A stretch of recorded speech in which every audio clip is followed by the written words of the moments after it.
Correction de l'exercice 3 qui est tombé en centre étranger, jour 1. Partie A. On commence avec la question 1. Tu peux lire l'énoncé. Déterminer la limite de la fonction f en moins 1. Par composition, la limite de ln de x plus 1 en moins 1 moins, c'est moins l'infini, puisqu'à l'intérieur, ça tend vers 0 plus. Et par continuité, la limite de moins x carré sur 25 en moins 1, c'est égal à moins 1 sur 25. Et donc par produit et addition, on a que la limite de f, c'est moins l'infini en moins 1 plus. Check. 2. Montrer que pour tout x appartenant à l'intervalle moins 1 plus l'infini, on a que f' de x est égal à ceci. F est dérivable sur moins 1 plus l'infini d'après l'énoncé, donc pour tout x dans cet ensemble, on a que f' de x est égal à 4 sur x1 moins 2x sur 25. Pour rappel, la dérivée de ln de u, c'est u' sur u, donc la dérivée de u, ici x plus 1, c'est 1, 1 sur x plus 1, et j'ai le facteur 4, et x carré 2x, donc j'ai bien moins 2x sur 25.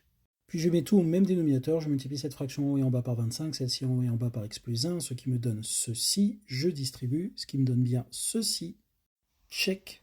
3. Étudier les variations de la fonction f sur l'intervalle moins 1 plus l'infini, puis en déduire que la fonction f est strictement croissante sur l'intervalle de 6,5. Alors les potos, je sais pas ce qui leur est arrivé, ils ont craqué, ils nous ont sorti un polynôme de degré 2 avec des racines horribles. Quoi qu'il en soit, on trouvait 804 comme discriminant, et comme racine, en appliquant la formule, on trouvait ces deux valeurs-là, qui valaient environ ceci.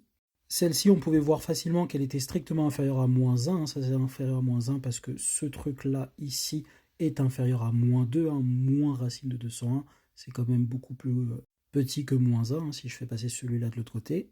Et pour cette racine-là, en ayant une approximation, on pouvait voir qu'on était dans l'intervalle. Vu que le dénominateur est strictement positif sur moins 1 plus l'infini, eh bien le signe de f' va dépendre du signe du numérateur, qui est un polynôme de degré 2. Et donc entre les racines x1 qui est de ce côté et x2, je suis du signe opposé au coefficient dominant, donc positif, puisque le coefficient dominant c'est moins 2 qui est négatif, et en dehors des racines, je suis bien négatif. Ici, comme on est sur une fenêtre qui ne contient pas les deux racines, on a bien ça comme signe. J'ai mis 2 et 6,5, parce que dans l'énoncé, on voulait faire apparaître les variations de f sur 2, 6,5. Je m'annule donc en x2, j'ai plus ici moins de ce côté-là, et donc j'en déduis les variations de f qui font croissant puis décroissant. J'ai la limite ici de la première question, je calcule cette limite-là ici, je factorise par x carré, j'ai un ln de x plus 1 sur x carré, je factorise à l'intérieur du ln par x et j'utilise la propriété du ln pour séparer.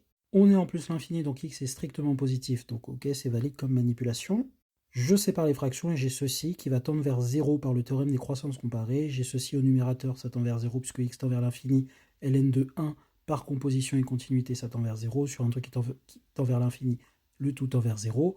Et ça, moins 1 sur 25, fois plus l'infini, ça nous fait du moins l'infini. Et on a bien que f est strictement croissante sur 2, 6,5, puisque x1 est strictement inférieur à 2, qui est strictement inférieur à 6,5, qui est strictement inférieur à x2. On est sur cette fenêtre-là du tableau de variation pour rappel. Check.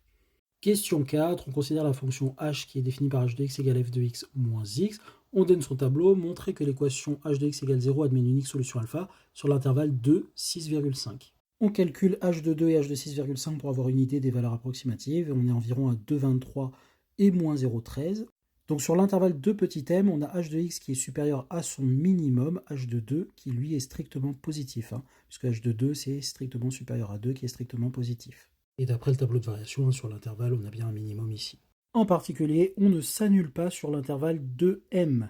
Maintenant sur l'intervalle m 6,5, eh bien on a que h est continu parce qu'elle est dérivable. On a montré avant que f était dérivable d'après l'énoncé. Donc h l'est en tant que somme de deux fonctions dérivables. Elle est strictement monotone, strictement décroissante sur m6,5, d'après le tableau donné dans l'énoncé. Et de plus, 0 est strictement supérieur à h de 6,5, puisque c'est bien strictement négatif. Donc on est bien dans l'intervalle h de 6,5 m, qui est positif, qui vaut ceci. Donc ici, j'ai bien une valeur en appliquant le corollaire du TVI qui est tel que G0 là. D'après le théorème de la bijection, donc rédaction, h de x égale 0 admet une unique solution sur m 6,5 et donc sur 2 6,5 puisqu'il n'y en a aucune sur 2m. Check. On considère le programme Python avec les informations qui sont données que je te laisse lire à donner les valeurs renvoyées par la commande borne 2. Arrondi au centième, ça nous renvoie 6,36 et 6,37 et en fait c'est la méthode par balayage pour se rapprocher d'une solution d'une équation. Pourquoi? Eh bien déjà on définit la fonction, ensuite on définit une autre fonction, donc la fonction borne en question. On l'appelle en 2, donc on va prendre p est égal 1 sur 10 puissance 2, donc 0, 0, 1. On part de x égale 6, et tant que f de x moins x est strictement positif, donc on est à peu près là pour 6, x prend la valeur x plus p. Donc je pars de 6 et je lui rajoute 0,01. Donc je serai à 6,01. Je reprends l'image de ce mec-là et je fais le test dans la condition while. Si je suis strictement positif, c'est-à-dire que je me suis un peu déplacé sur la droite, si je suis toujours strictement positif, puisque mon image a diminué, je rajoute encore P, 0,01. Donc je suis à 6,02. Et ainsi de suite, ainsi de suite. Et à un moment donné, tac, tac, tac, je vais me déplacer, je vais arriver en négatif. À ce moment-là, le test ne va plus marcher et je sors de la boucle et cette valeur de X, ce sera la dernière donc, qui aura été enregistrée. Donc je vais afficher la valeur qui fait sortir, c'est-à-dire telle que ce truc-là est inférieur ou égal à 0, et la valeur d'avant, c'est-à-dire la dernière dans la boucle qui faisait que ceci était strictement positif.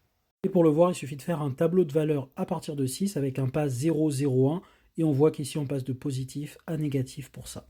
Interpréter ces valeurs dans le contexte de l'exercice. Image positive, image négative, donc nécessairement on a que lui est encadré entre ces deux valeurs. Ça nous a tout simplement donné un encadrement de alpha à 10-2 près, check. On passe à la partie B, question 1. Je te laisse lire d'abord le début de l'énoncé. Montrer par récurrence qu'on a cette inégalité pour tout n. On commence avec l'initialisation, donc on a 2 supérieur ou égal à 2, bien sûr. On a ceci supérieur ou égal à 2 parce que c'est environ 4,23 qui est inférieur à 6,5. Alors étant donné que les valeurs étaient cheloues, je ne sais pas exactement ce qu'on attendait des élèves, soit de le démontrer avec l'inégalité, soit de se contenter simplement des approximations. Pour le premier, avec l'inégalité, ça se faisait assez bien puisqu'on avait quelque chose qu'on pouvait démontrer facilement. Pour le deuxième, en fait, c'était un argument qui tournait un peu en rond puisque d'une façon ou d'une autre, il fallait quand même se ramener à une approximation. Donc bon voilà, je l'ai quand même mis là pour que vous voyez une justification entre guillemets. Mais j'ai tendance à penser qu'ici, on pouvait se contenter des approximations. On passe à l'hérédité, donc j'ai ça par hypothèse de récurrence et j'applique f. F est croissante sur l'intervalle de 6,5 et donc j'ai toutes les images dans le même ordre.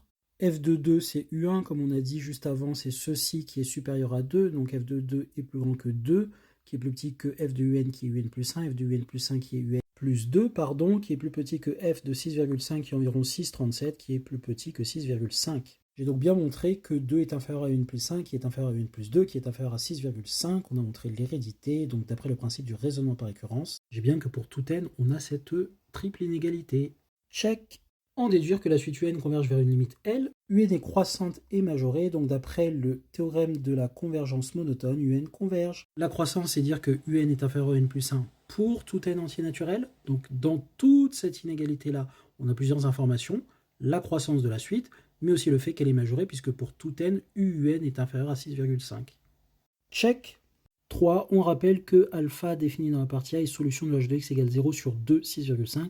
Justifier que L est égal à alpha. On a UN qui est une suite définie par la relation de récurrence UN plus 1 est égal à F de UN. On a montré à la question précédente que UN converge vers une certaine limite que l'on va nommer L. De plus, F est continu sur l'intervalle de 6,5. Donc d'après le théorème du point fixe, la limite vérifie F de L égale L, autrement dit F de L moins L est égal à 0. Or on sait que cette limite est entre les mêmes valeurs que la suite UN, entre 2 et 6,5, puisque pour rappel, UN est entre 2 et 6,5 pour tout n. Mais d'après la question 4 de la partie 1, alpha c'est la seule solution à l'équation h de x est égal à 0 dans cet intervalle. Donc nécessairement, L est égal à alpha. Et check final. Et voilà pour cet exercice 3. N'hésite pas à mettre pause et à bien écouter les arguments pour bien comprendre. Et tu peux poser tes questions en commentaire si jamais tu en as. N'hésite pas, bon courage pour tes révisions, bisous.